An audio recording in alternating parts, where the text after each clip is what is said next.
ka. Kain.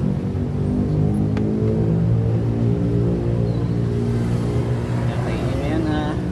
Kain. Ha? Yan, ikaw yung unang pinakain ko ha. Kaya kain ka. Wala lang tubig. Ayan, meron naman tubig sa gilid. Pusin mo yan. Dahil ka pusa ka.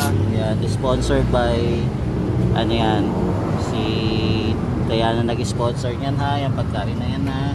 Yan, pusin mo yan. Yan, very good. Okay, kain lang. Yan, may pinakain tayong pusa dito sa malapit sa Jollibee po. Yan, malapit sa Jollibee dito po sa part po ng Anonas. Yan, busog.